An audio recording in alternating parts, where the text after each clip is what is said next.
아일라 섬은 200년 전부터 위스키 증류소가 있었던 지역답게 위스키를 즐기는 아주 특별한 방법이 있다는데요.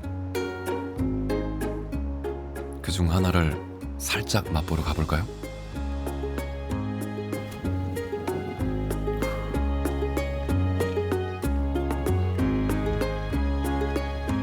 And I'm in front of a very old, very well-known hotel. This is Lucci's Bar, where I've heard they have upwards of 1,500 different single malt scotches and an extremely unique way to try them.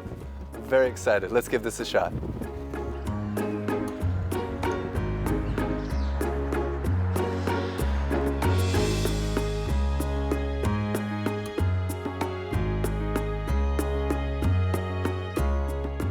Welcome to Bomo Hotel. My name's Islay. Nice to meet Ayla, you. Dustin, like the island. Yeah, exactly the same. Did your parents name you that? They did indeed, yes. That's amazing. They're from the islands, so all my family's from the islands. So. This is amazing. Look at this. Yeah, we've got nearly 1,000 bottles open, all Islay whiskies. 1,000 bottles open. Open, yeah, all different Islay, only Islay whiskies. What we do with some whiskey is pour it onto the local oysters. Oysters. Yeah. 굴과 위스키의 조화가 어떨지 궁금하네요. These are local? These are local to the island, yeah, from Cragen's farm on Lochrunnert. I think I might have to drink a bit more whiskey to be able to accomplish that. The most popular one for that we use for oysters is Bowmore 12. Bowmore 12? Yeah. Okay. Yeah. And is that a very peaty whiskey, or is it very... It's in the kind of medium peated range. You know, it's not as peaty as Ardbeg or Lafroy, but it's more peated than like Bruichladdich and Bunnahabhain. I'm excited. Let's give this a shot. Yeah. Everybody's got different tastes, so I'll just do what I think. Okay. And then this just down the hatch. Down the hatch. This is breakfast for me. Breakfast of champions. Here we go. Hopefully it doesn't stick.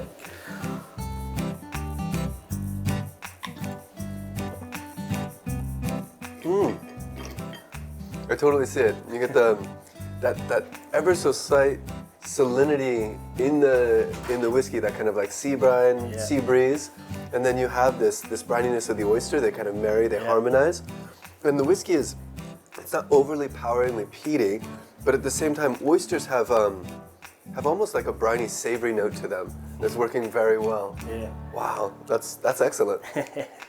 We'll go for one more maybe. This Yeah. guy down here.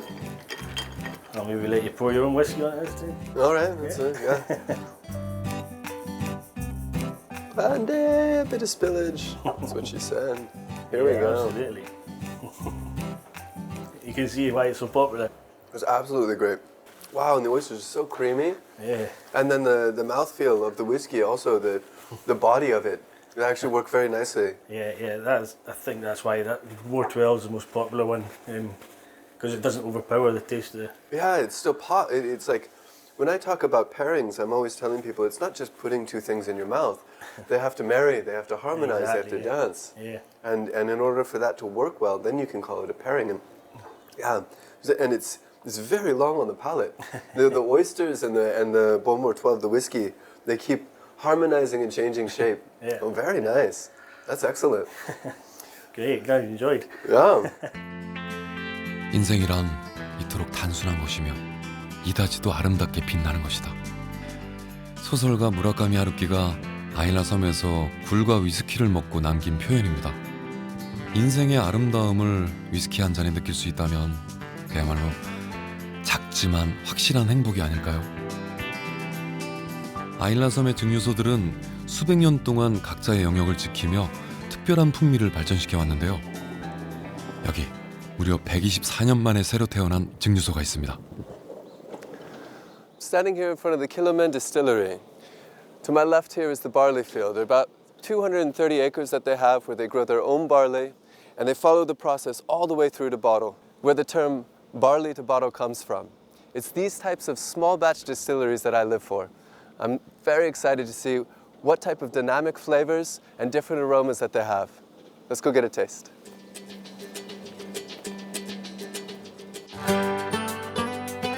보리에서 병까지라는 표현은 신생증류소의 현명한 전략입니다.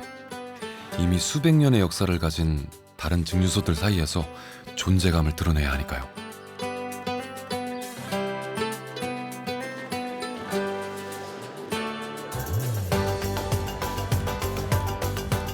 이곳에서는 인근의 밭에서 직접 재배한 보리를 전통 방식 그대로 플로어 몰팅을 합니다. 보리에서 병까지라는 건 200년 전 이 섬에서 위스키를 처음 만들 때처럼 위스키를 만드는 모든 과정을 외부의 도움 없이 한 증류소에서 한다는 의미인데요. 다른 증류소들이 대형화되면서 잃어버린 전통을 되살리는 작업이기도 합니다.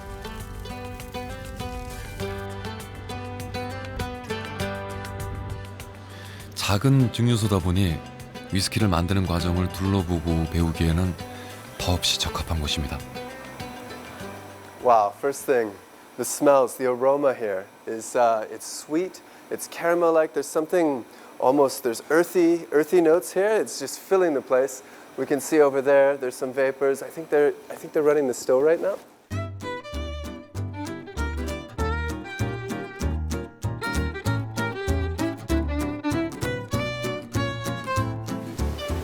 You can see here that there's some vapor coming out, but the liquid itself is not boiling. So it's about sitting at, I think, 91 degrees Celsius right now.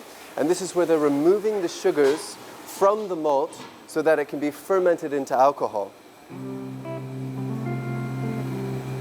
It smells like almost like baked bread. It's earthy as well. Something nutty about it. It's quite nice. So this goes into a fermentation chamber, into the wash still. It's fermented with yeast, and then that ferment is piped over here to the stills. Here we have the wash still, and it's beautifully bubbling. Look at that. Wow, that's nice. And this is now, whereas over there it was very bread-like, very kind of musty, earthy. Wow, that's beautiful. There's some just amazing fruity notes here. And then this is the first distillation, and it moves over here for the second distillation. That's warm. That's definitely warm. The copper is just absolutely beautiful.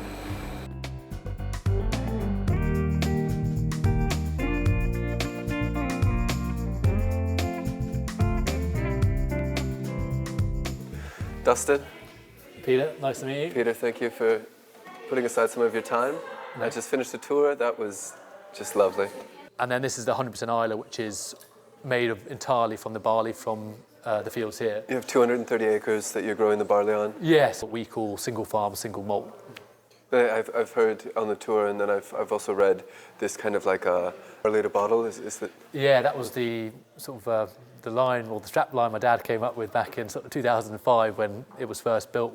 Is that kind of the philosophy here for the distillery, because it's such a young distillery? You're on an island you're on all sides by these monsters that have been around since 18 whatever, and now they're run by just ginormous companies. Yeah, when we started in 2005, we were the only independent here. The others were Diageo and Beam Suntory and Remy. It was always important for my dad from day one almost to show whiskey production can be done like this, because it was how it was done 150, 200 years ago when whiskey was first coming, to Islay. Distilleries outsourced the growing, outsourced the malting, outsourced the bottling, maybe often matured as well, not at the distillery, somewhere else. So my dad thought, well, there's a gap here in the market. There's not a distillery on Islay, barely in Scotland, doing it all themselves. So the original way. I had extremely high expectations for Kilchoman. To see the new generation digging up the tradition and bringing it straight into the modern world and connecting the dots for us passionately and bringing us this glass, that's like, it's just amazing. Now I'm curious, can I take peat and use that in Nuruk to make a peated soju? Now I got to get my hands on some peat and some malt, some peated malt, to figure out if I can put a spin on traditional soju or 약주 to see if that exists. That's what I'm interested in. 피트 향을 머금은 한국 전통주. 벌써부터 기대가 되네요. 더스틴, 이제 우리의 위스키 여정을 멋지게 마무리하러 한번 가볼까요?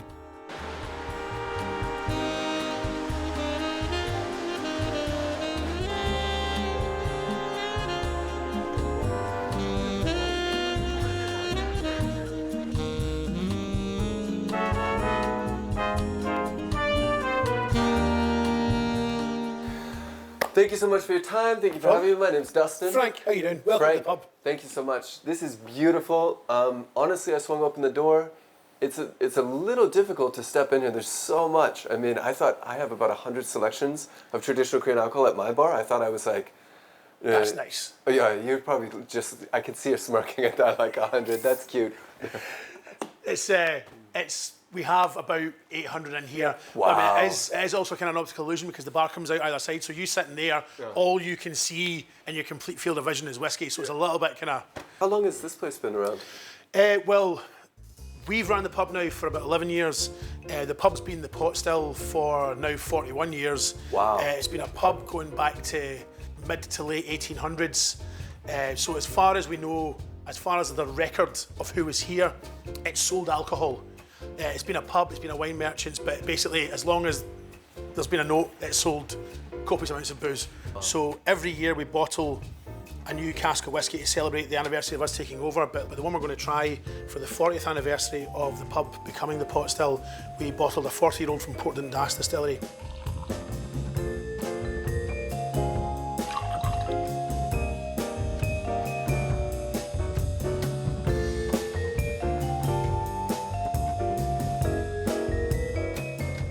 Yeah. 40 years.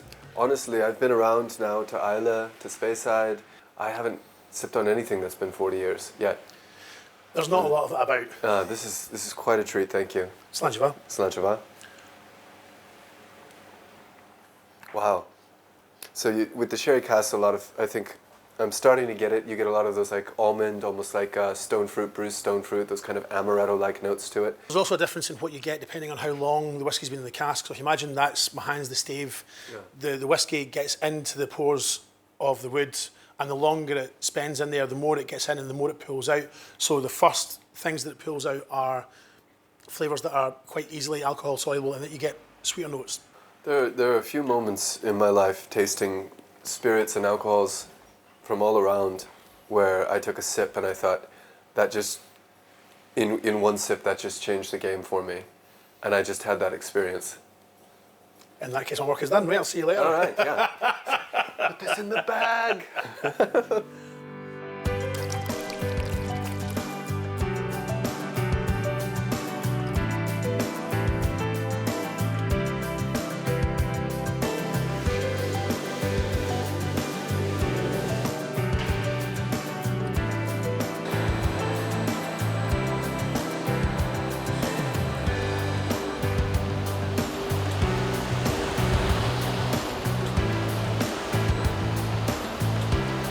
Whiskey for me, after this experience, I think I found a new love, a new appreciation, especially for Scotch single malts and surprisingly the blend, this kind of this alchemy of layering the flavors and the characters and accentuating them in exactly the way that you want to have them for this unique experience, this kind of perfect sip.